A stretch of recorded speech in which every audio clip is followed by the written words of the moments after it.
Oke, saya akan mendemokan lagi AI PDF Vision. Jadi fungsi aplikasi ini adalah untuk kita meringkas jurnal atau kontrak tesis atau produk knowledge, makalah atau foto menjadi insight, menjadi forum tanya jawab. Di sini saya sudah ada sekitar 1, 2, 3, 4, 5, ada sekitar 5 dokumen yang sudah saya upload. Dan di sini sudah pernah saya melakukan tanya jawab seperti ini pertanyaannya. Berikan clue implementasi coding untuk riset ini. Sebelumnya apa sih risetnya? Ini risetnya adalah tentang meningkatkan vocal loss function untuk mengatasi class imbalance pada deteksi fraud. Jadi pada suatu asuransi kendaraan bermotor ada suatu data yang dimana datanya itu dibagi dua antara klaim yang legitimate sama ada yang fraud. Maksudnya imbalance di sini adalah kelas yang mayoritasnya adalah legit yang minoritasnya adalah fraud. Jadi misalkan ada 1000 data hanya ada 10 yang fraud, atau yang 100.000 data punya 100. Jadi kan dari data sekian banyak 100 itu terjadi ketidakseimbangan. Nah, ini akan menyusahkan model untuk melatih AI-nya agar dapat mendeteksi apakah suatu klaim itu fraud atau legit. Nah, ini ada caranya dengan meningkatkan vocal loss function. Nah, di sini saya pernah bertanya cerita dari awal tuh ya. Ini pertama awalnya itu saya bertanya tentang apa abstraksi dokumen ini. Jadi sini disebutkannya abstraksinya, ini ada semacam latar belakangnya kenapa memerlukan metode ini, terus ada introduction-nya. Nah, berhubung kita ingin cepat mengetahui apa yang maksud fungsi riset ini, maka saya tanya apa sih abstraksi dokumen ini. Dijawab sama ini, mengusulkan kerangka deteksi kecurangan klaim asuransi menggunakan model LSTM dengan multi-step vocal loss serta penjelasan berbasis SHP. Nah, terus dijelasin di atasnya lagi. Saya tanya metode apa yang digunakan. Metodenya ini ada pertama multi-stage, ada SAPRI, ada pokoknya dijelaskan ya step by stepnya seperti ini. Lalu saya juga pernah bertanyakan metode apa ya. Oh, ini pertanyaan sama, cuma yang ini pakai model GPT-5, yang tadinya itu pakai model sama-sama model. Di sini ada model GPT-5, di sini ada biayanya. Ini biaya pertanyaannya, ini token yang dihabiskan.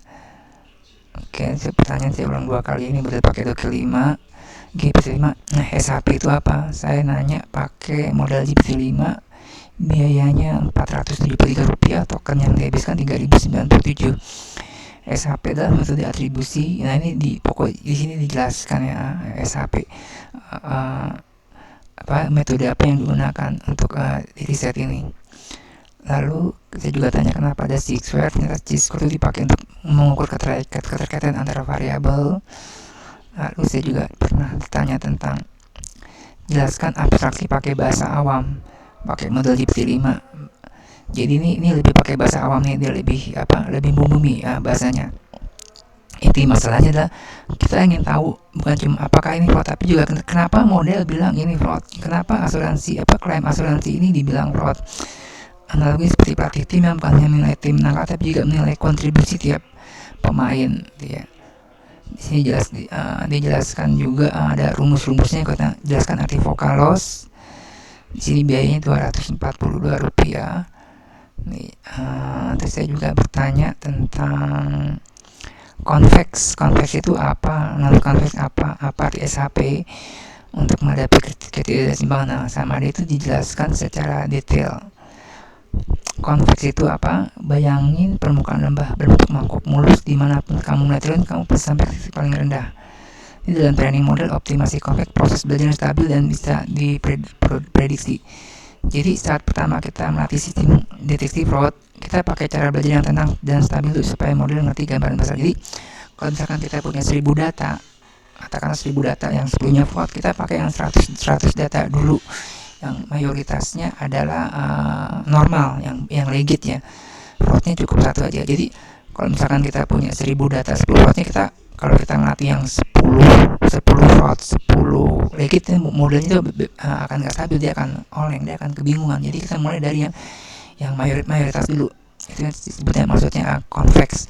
Kalau yang non convex itu yang fraud. Jadi setelah model itu dilatih untuk memahami mayoritas itu, kebanyakan itu tidak fraud, kebanyakan itu legit.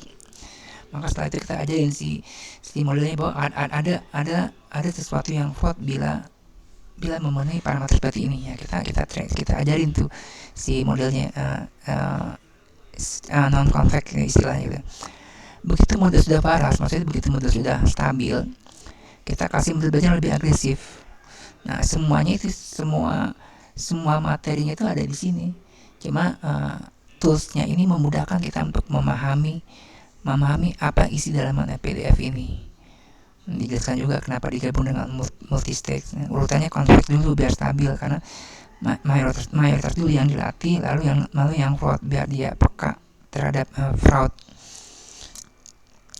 Nah, dijelaskan juga ini apa gunanya dan apa gunanya buat data sangat tidak seimbang. Nanti kita kasih skor di sini yang kenapa klien ditandai fraud. Misalkan plat nomor sering ganti, kita kasih poin 0,25 ke arah fraud. Klien tepat setelah polisi aktif kok tiba-tiba klaimnya ada gitu ya. Bengkel tidak terdaftar ya, kemungkinan juga fraud. Dokumen lengkap, kalau dokumen lengkap berarti minus 10, berarti menjauh dari fraud. Nah, itu semuanya sebenarnya udah dijelaskan di sini ya, sudah dijelaskan dalam bahasa Inggris. Cuma berhubung dengan cara cepatnya, kita bisa langsung tanya aja, tanya jawab di sini. Lalu ada banyak pertanyaan di sini, jelaskan saya pakai bahasa awam. Nah, di sini nih saya sudah bertanya sebanyak 20 untuk dokumen ini. Coba kita lihat dokumen lainnya. Misalkan ada dokumen ini terdokumented. Saya sudah bertanya sebanyak 4 kali di sini. Apa itu DAG? Kita lihat dulu ya. Ini dokumennya pasti. Ini dokumennya tentang TURA, Tool Augmented Unified Retrieval Agent for AI Search. Nah, di sini dijelaskan. Nah, judul dokumennya ini nih. Ini saya bisa tadi ketika saya klik sini keluar ini ya. Kita lihat PDF-nya ini. Jadi di halaman berapa? 10 halaman ini kita bisa 10 halaman PDF ini kita juga bisa langsung tanya langsung aja sini. Jelaskan abstraksi dokumen ini. Abstraksinya di sini. Kita bisa baca mungkin di sini abstraksinya, tapi mungkin supaya lebih cepat kita langsung tanya aja ke AI-nya. Ringkasan abstraksi seperti apa? Bayangkan ada sebuah tim penyelenggara acara besar yang harus menjawab permintaan klien. Nah, ini dijelaskan bla-blanya. Nah, di sini juga saya ada pertanyaan foto ya, coba saya. Di sini tuh ada. Nah, di sini itu kan ada suatu apa ya, ini ada foto saya yang menjelaskan ini diagramnya menjelaskan tentang apa. Nah, di sini saya udah pernah bertanya tentang ini tentang yang ini ya. Saya tanya tentang yang ini. Nah, ini jawabannya. Jelaskan gambar ini menjelaskan arsitektur atau kerja sistem AI untuk menjawab query perjalanan. Contoh Beijing trip 10-15 Juni butuh 3 atraksi dan hal yang bisa dilakukan. Jadi ketika si user melakukan pertanyaan ini, di belakang itu dia akan membagi tugas ke menjadi 4 tugas. Dia cari informasi tentang cuaca, cari hotel, booking, cari top attraction, sama merencanakan sesuatu. Nah, ini bagian eksekutornya. Nah, di sini dijelaskan ininya. Sistem mengubah maksud pengguna menjadi beberapa tugas terstruktur, lalu menjelaskan bekerja secara berurutan tanpa paralel menggunakan data dari Searchable. Jadi di bagian kiri ini lihat input query pengguna ya. Di bagian kirinya ini namanya intent aware MPC Cyber Virtual. Ini ngebagi menjadi carikan informasi tentang cuacanya, carikan hotel booking, carikan atraksi recommendation, sama subquery. Nah, di internet itu kan banyak servernya. Nah, ini tugasnya si AI-nya, tugasnya si riset ini adalah membagi tugas mencari informasi yang dibutuhkan si user, padahal cuma nanya ini doang tapi si ini udah aktif mencarikan informasi yang terkait. Nah, di sini dia ada router untuk membagi untuk membagi tasnya menjadi 4 bagian. Di bagian nanti eksekutornya akan mendapatkan informasinya, misalkan cuacanya pada tanggal itu secara hotel yang direkomendasikan ini, addressnya ini, semuanya itu sudah dikumpulkan informasinya. Jadi user tidak hanya bertanya tapi juga sudah dikasih informasi selengkapnya. Nah, jadi intisari dari PDF-nya ini seperti itu. Cuma 10 halaman, tapi kalau kita nggak pakai bantuan AI mungkin bisa bisa berhari-hari atau berminggu-minggu untuk memahami apa maksud dari dokumen PDF ini. Tapi berhubung kita pakai AI, jadi kita bisa langsung cepat mengerti, ya, langsung cepat ngerti. Nah, contoh lainnya adalah saya coba dokumen yang lain, misalkan di smart contract ada ini, ada rise of AI teammates. Bagaimana autonomous coding agent membentuk software development di judulnya ini. Bagaimana autonomous coding agent membentuk kembali software engineering. Kita coba lihat PDF-nya untuk di sini. Nah, ini isi risetnya ini ada sekitar 22 halaman. Nah, ketimbang baca sampai 1 halaman yang butuh waktu berjam-jam, kita bisa langsung tanya aja di sini apa perbedaan full team human dengan team human AI pada software engineering development. Sama dia langsung dijawab nih, perbedaannya kecepatan penyelesaian, tingkat penerimaan pull request, PR, kesenjangan benchmark lawan praktis nyata, kolaborasi nyata kelola. Nah, di sini juga ada pertanyaan. Ini pertanyaannya. Ini menjelaskan ini apa? Jelaskan ini pakai bahasa Indonesia. Jadi kan di sini mungkin ada bagian bab berapa yang tidak terlalu jelas, saya minta dijelaskan pakai bahasa Indonesia, dijelaskan sini. Lalu kita juga tanya tentang jelaskan tujuan riset ini, metodologi, manfaat dan temuan apa yang bermanfaat. Di sini saya pakai GPT-5 Nano, biayanya cuma 238. Jadi setiap kita bertanya itu ada pilihan di sini, GPT-5 mini atau nano. Nah, secara keseluruhan ini saya sudah menghabiskan 12.000 dengan saya deposit 120.000, sudah terpakai 12.000.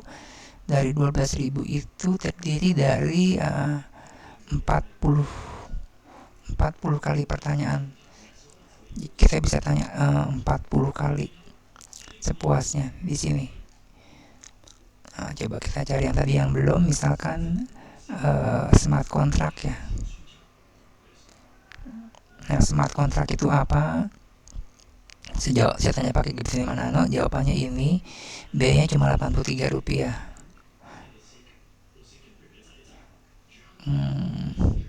Ya, kurang lebih seperti itulah fungsinya aplikasi AI Assistant PDF Vision. Kita bisa upload PDF-nya di sini, kita pilih PDF-nya, judulnya, upload index. Nanti setelah selesai langsung kita bisa bertanya. Kita langsung bertanya aja di sini, misalkan nanti dokumen yang baru kita upload akan muncul di sini. Kita bisa langsung kirim tanya.